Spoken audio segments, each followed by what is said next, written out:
Bună, dragii mei, bine ați venit la previziunile pentru energia lunii martie. Acestea se aplică pentru toți cei care au ascendentul, soarele și luna în Săgetător.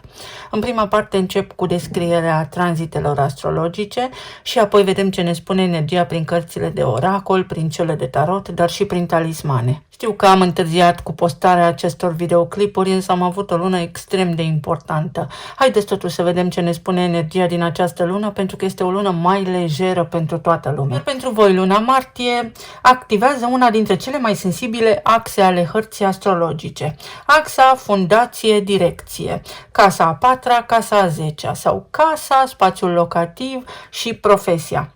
Dar mai activează și zona inimii și a identității personale. Este o lună în care poate deveni foarte clar că direcția în viață nu poate fi construită fără o bază emoțională stabilă. Ca arhetip, voi sunteți orientați natural către viitor, spre explorare, spre expansiune, dar energia acestei luni va aduce mai aproape, înainte de toate, de rădăcină, de casă, pentru a înțelege cine te susține cu adevărat și cine ești cu adevărat. La începutul acestei luni, Marte și-a început tranzitul prin Pești. Marte este planeta acțiunii. În casa a patra, casă care reprezintă familia, spațiul locativ, rădăcinile emoționale, copilăria, sentimentul de siguranță interioară sau părinții. Iar Marte, în această zonă, fiind planeta acțiunii, activează emoțiile profunde, legate de trecut și de mediul familial. În Pești, energia nu se manifestă prin conflicte directe, ci mai degrabă prin sensibilitate și reacții emoționale subtile, pentru că Peștii sunt o energie eterică, iar pentru voi pot apărea discuții emoționale în familie, care cer clarificare sau acțiune în acest sens, dorința de a schimba ceva în spațiul locuinței, dorința de a înfrumuseța prin artă locuința, realizarea că aveți nevoie de mai multă liniște și de stabilitate, un fel de retragere în casa voastră, să vă bucurați că petreceți timp acasă cu familia. Uneori Marte în casa a patra indică și mutări, reamenajări sau decizii legate de locuință, dar la nivel psihologic mesajul este clar. Fundația emoțională trebuie consolidată înainte de orice expansiune. Ceva nou începe, se întâmplă ceva în viața voastră care are legătură cu familia, cu părinții, cu trecutul, dar și cu voi, cu casa în care locuiți. Tot la început de lună am avut luna plină din Fecioară sau eclipsa din Fecioară pe casa a 10. Aceasta este una dintre cele mai importante activări ale lunii pentru voi, pentru că această casă a 10 are legătură cu cariera, reputația, direcția profesională, rolul social, statutul social. Iar eclipsele aduc culminări și realizări puternice. În acest sens, această eclipsă ar fi putut marca finalul unei etape profesionale, schimbarea direcției în carieră, orice ar însemna asta pentru fiecare dintre voi, o realizare publică importantă, ceva ce va aduce succes, notorietate și vizibilitate. Această eclipsă a avut practic un rol major și anume să vă facă să realizați că anumite obiective profesionale nu mai sunt aliniate cu cine ați devenit, nu mai sunt de actualitate. Uneori, eclipsele în casa a 10-a nu schimbă jocul în sine, ci mai degrabă modul în care vă definiți succesul. Poate vă măriți familia, poate în funcție de familia voastră, acum vă orientați și în carieră și în profesie. Sau poate însemna pentru unii dintre voi retragerea temporară din câmpul muncii sau chiar permanentă pentru a petrece o perioadă sau mai mult timp cu familia. Tot la început de lună, Venus, zeița iubirii, și-a început tranzitul prin Berbec și a activat casa a 5-a. După intensitatea începutului de lună, energia se mută într-o zonă mai vie, cu mai multă bucurie, pentru că asta înseamnă casa a 5-a. Iubirea romantică, creativitatea, bucuria de a trăi, copiii, exprimarea personală, tot ceea ce are legătură cu creativitatea și dorința de a începe lucruri noi. Și aduce Venus aici farmec, magnetism, dorința de a experimenta viața mai liber sau pur și simplu va aduce bucurie, entuziasm, optimism. Pot apărea de asemenea flirturi sau relații romantice noi, inspirație artistică, dorința de a face lucruri care vă aduc bucurie. Petreceri mai pot fi de asemenea. Este o energie care vă reconectează cu spontaneitatea. Poate fi și destul de multă activitate socială, întâlniri cu prietenii, bucuria de a vă vedea, de a vă revedea cu cineva. O veste bună este faptul că guvernatorul vostru Jupiter își rea în sfârșit mersul direct în rac, iar asta pentru voi se întâmplă în casa a 8-a. Casa a 8-a este una dintre cele mai profunde case astrologice. Are legătură cu transformarea psihologică, cu intimitatea, resursele comune împărțite cu ceilalți, procesele emoționale intense. Tot aici găsim asigurări medicale, taxe, impozite, datorii, credite și așa mai departe, partaj, succesiune și tot ceea ce ține de bani proveniți din alte surse. Jupiter în retrogradare aici în ultimele luni a adus cel mai probabil introspecție, haos și procesare emoțională. Însă, acum că își reia mersul direct, apare vindecarea, expansiunea interioară și se calmează apele. Se limpezesc lucrurile. Pentru voi poate însemna că vă eliberați de o frică veche, că vă vindecați o rană emoțională, că primiți sprijin financiar sau emoțional din partea altcuiva. Este o energie care regenerează. Ceva se regenerează, ceva își revine la normal. Fie cu banii partenerului, fie vă simțiți voi mai optimiști, mai bucuroși, mai încrezători. Apoi avem o lună nouă în Pești, ne întoarcem în casa a 4-a, pentru că această lună nouă deschide un nou capitol în zona familiei și a vieții private. Vă pregătiți pentru ceva. Poate aduce, așa cum am menționat, dorința de a schimba locuința, reconectarea cu familia, crearea unui spațiu personal mai împlinit. Vă vine o idee să faceți ceva în casa voastră. Pentru foarte mulți dintre voi poate fi o lună în care vă dați seama că acasă vă simțiți cel mai bine, nu este doar un spațiu funcțional. În consecință, vă va bucura să petreceți timp în casa voastră. Și energia se schimbă. Trecem din sezonul peștilor în berbec, când soarele și începe tranzitul prin casa a 5-a prin berbec. Și aduce lumină, vitalitate. Casa a 5-a devine centrul experienței voastre pentru următoarea perioadă a lunii. Este zona unde vă exprimați autentic, apare dorința de romantism, de creativitate crescută, este și casa copiilor, poate vi se mărește familia, este și dorința de a vă bucura mai mult de casă sau de a face niște lucruri pentru copii. Pentru voi această energie reînvie spiritul. Apoi Mercur, planeta intelectului, își reia în sfârșit mersul direct în casa a 4-a, unde deja este Marte, unde deja am avut o lună nouă și posibil ca în perioada de retrogradare să fi creat multe neînțelegeri în familie, planuri amânate în legătură cu casa, decizii importante sau să vă fi simțit voi cumva mai emoționali, poate mai obosiți. Iar acum că își revine în mers direct, se clarifică lucrurile, conversațiile. Devine mai ușor să exprimați ceea ce simțiți. Spre sfârșit de lună avem un dialog interesant, un aspect benefic care se formează între Saturn, Neptun și Pluton. Pluton în Vărsător, Saturn și Neptun în Berbec. Iar asta pentru voi aduce bucurie, aduce și nevoia de maturitate, aduce o asumare, aduce încredere că puteți face niște lucruri noi, aduce încredere că vă puteți descurca în orice situație. Vă revine bucuria, vă revine optimismul și încrederea că puteți face absolut orice. Este o chestiune de mentalitate. Este ca și când vi se dă jos vălul de pe ochi. Și nu în ultimul rând, spre sfârșit de lună, Venus mai face un pas și începe tranzitul în Taur, în semnul de domiciliu, pe casa a 6-a, iar asta aduce o energie de armonizare în viața zilnică, în rutină. Iar casa a 6-a, asta înseamnă mediu de muncă, rutină, sănătate, animale de companie, echilibru între viața personală și cea profesională. Relațiile pot fi mai bune la locul de muncă, dorința de a crea un stil de viață mai echilibrat, mai sănătos, atenție față de sănătatea voastră sau la sănătatea voastră, mai multă grijă pentru corp. Poate veni și cu evenimente extrem de bune la locul de muncă, cu ceva creștere financiară, mai multe încasări. Este o energie care amintește tuturor că viața este frumoasă și că se construiește din lucruri mici și din recunoștință. Pentru voi, luna martie este una extrem de bună pentru că aduce o aliniere între exterior și interior. La început de lună, posibil lucrurile să fi fost mai emoționale, însă, odată ce s-a petrecut eclipsa pe zona casei a 10-a, care are legătură cu profesia și statutul, ați avut un bun prilej să căpătați mai multă încredere în voi.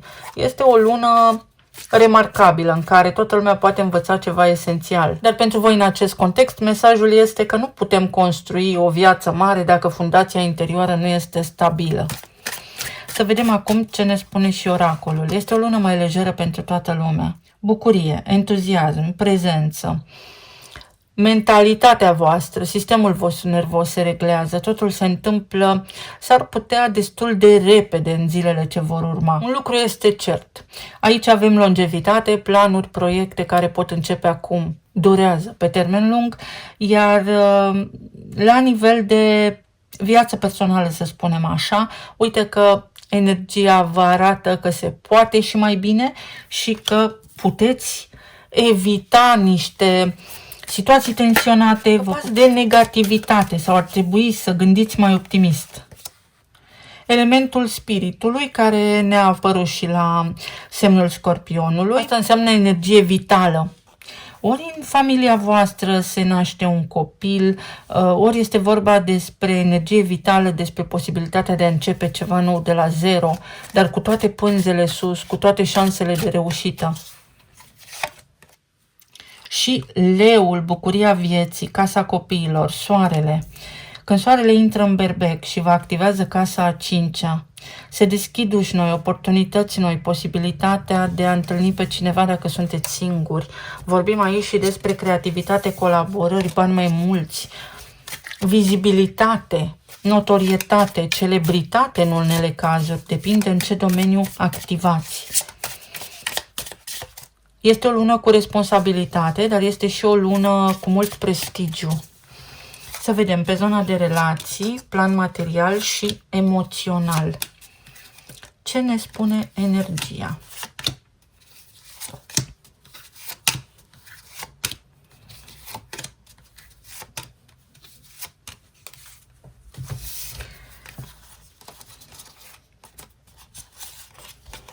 Uite, pe zona de relații se încheie niște capitole mai vechi, ieșiți dintr-un blocaj sau din blocaje, indiferent despre ce vorbim aici, că sunt de natură romantică, că sunt de natură financiară, că sunt în legătură cu sănătatea cuiva.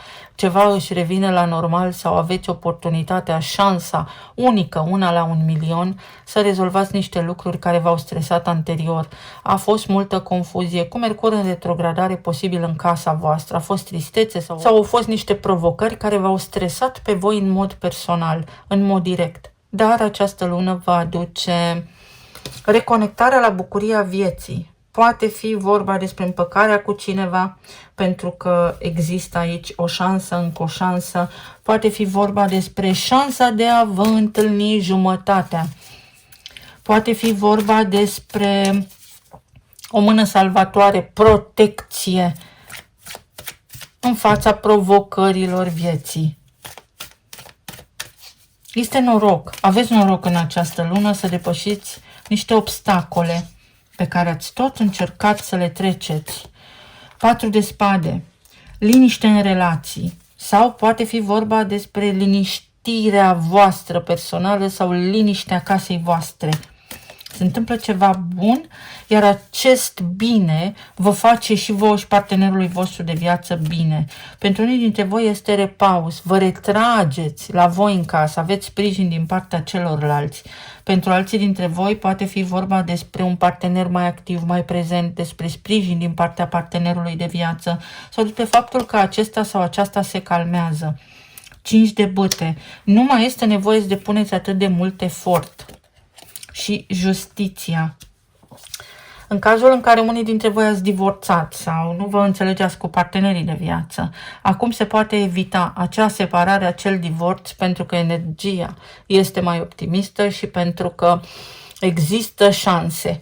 Pentru alții dintre voi poate fi o căsătorie, ceva oficial. Se schimbă statutul vostru, se schimbă numele vostru. Poate fi vorba și despre niște provocări care au legătură cu familia voastră la nivel legal, unde acum aveți succes, unde acum puteți rezolva ori treburi administrative, ori ceva ce are legătură cu taxe, impozite, asigurări medicale, datorii, partaj, succesiune și așa mai departe. Este o lună de succes și este o lună benefică. Uite, vreau să mai iau aici o carte. Simbioză. O lună în care puteți ajunge la un consens. Voi cu partenerii voștri de viață, voi să vă găsiți pe cineva cu care să aveți o relație pe termen lung sau pur și simplu iertare. posibilitatea de a ieși dintr-o relație care v-a făcut rău. Dar acum să conștientizați acest lucru fără să vă mai prindeți de trecut și să mergeți înainte către un nou potențial. Ce frumos, pe zona planului financiar, lucrurile merg bine. Este o lună pentru decizii. Orice ați alege, să știți că sunteți protejați, că iese soarele pe strada voastră, o lună cu bucurie. Pentru unii dintre voi este un nou statut, mai mulți bani, o promovare, momente, clipe de recunoaștere, validare, celebritate, în funcție de locul vostru de muncă, iar pentru alții dintre voi este o lună de liniște, o lună în care vă ocupați de voi înșivă. S-ar putea aici să mai fie vorba despre copilărie, despre copii, despre cum să faceți să vă fie bine, sau copiii voștri au, în cazul în care aveți și sunt mici, spre exemplu, au foarte multă treabă în această lună. Vorbim despre performanță, vorbim despre evenimente extraordinar de plăcute, sunt diplome, poate fi angajare, evenimente care vă aduc bucurie. Rezolvați ceva la nivel financiar. Lucrurile devin stabile, știți ce aveți de făcut, soluționați niște acte care au legătură cu autoritățile. Unii dintre voi, uite, vă pregătiți pentru maternitate sau deveniți bunici, mame, părinți. Poate fi vorba și despre stabilitate, încredere. Faptul că știți că vă bazați pe ceva anume sau pe cineva anume și judecata, o revenire, o revenire. Din punct de vedere financiar, sprijin din partea cuiva, o relație mai bună cu mama, vorbiți cu o anume persoană să vă ajute, faceți un plan pe termen lung, dar este ceva extrem de bun.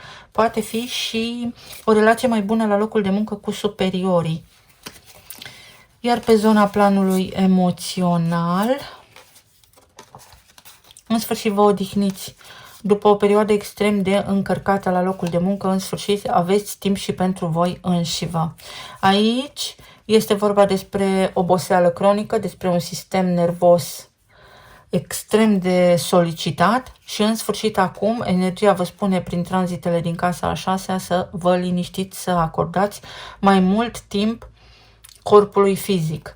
Pentru aceia dintre voi care sunteți părinți, este o lună în care se întâmplă ceva bun, favorabil în relația cu ai voștri copii. Pentru alții dintre voi poate fi vorba despre ceva ce implică copiii, să nu stați cu grijă pentru că se rezolvă. Pentru alții dintre voi poate fi ceva neașteptat, o mână de ajutor întinsă, exact atunci când aveați mai mare nevoie. La nivel de sănătate, atenție la limfă, atenție la alimentație, este nevoie să vă alimentați. Poate fi o perioadă în care unii dintre voi nu aveți poftă de mâncare. Îndrăgostiții, o veste bună, echilibru, o sănătate mai bună, dar totul trebuie făcut cu calm și pe priorități. Cavalerul de cupe, dorința cuiva. Sunteți dorința cuiva. Cineva își dorește să vă ajute sau pur și simplu cineva vă iubește, vă dorește. Se rezolvă ceva pe zona relațiilor. Iar aici, 2 de monede. Este o lună în care se separă ceva. Este o lună de răscruce. Vă pregătiți pentru o nouă destinație, pentru o nouă etapă din viața voastră, pentru ceva nou. O nouă linie, un nou drum, ceva extrem de benefic și de frumos. Ia uite, ciocolata, satisfacție, perfecțiune, iubire, dragoste, romanță, să aveți grijă de voi înșivă, să aveți grijă și la poftă de anumite alimente care vin la pachet și cu kilograme în plus. Bucurie, o celebrare. Pe voi vă prinde sfârșitul acestei luni sărbătorind ceva, cu bucurie. Vă bucurați, vă pregătiți pentru un nou capitol, chiar dacă nu vedeți încă, ceva se petrece și mai ales pe zona relațiilor se lămuresc niște lucruri, relații conștiente unul la unul cu ceilalți. Oamenii vă sprijină, direct sau indirect. Să vedem ce ne spun și talismanele.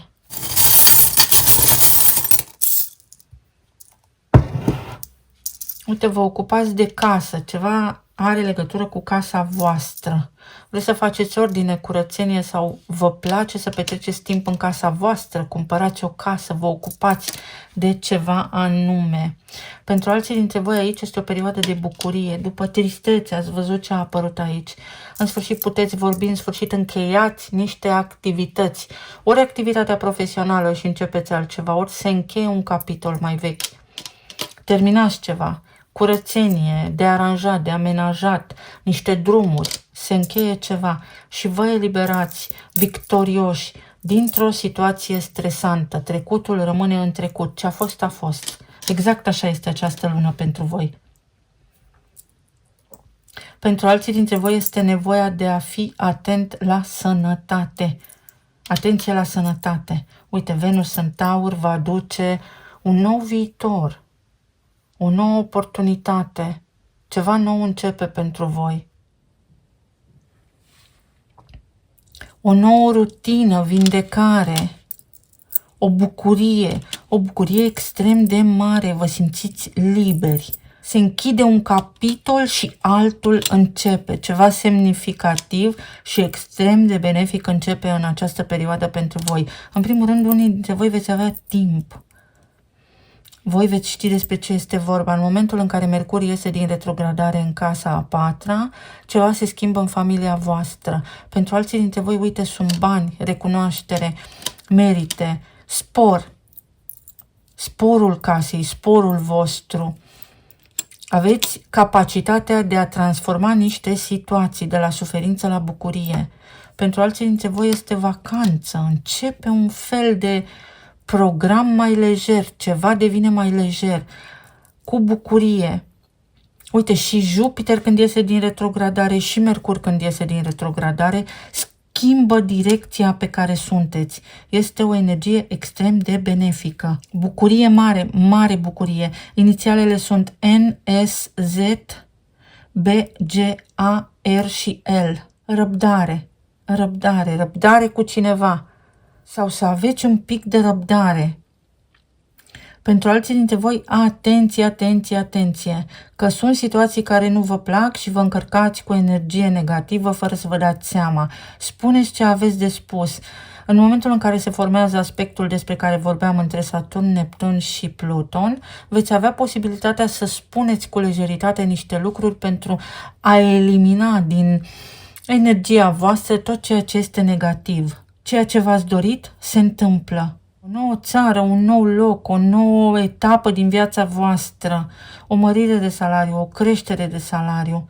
Pentru alții dintre voi este nevoie de hidratare și de minerale. Să aveți grijă. Minte încețoșată, veți scăpa de confuzie. Lucrurile revin, deveniți mai optimiști. Uite, zâmbete, râs, bucurie, ceva miraculos. Se întâmplă ceva miraculos. Pentru fiecare dintre voi va fi diferit. Eu vă mulțumesc foarte mult. Vă doresc să aveți o lună minunată, să fiți bine sănătoși și iubiți și să ne auzim cu bine și data viitoare. Pa, pa!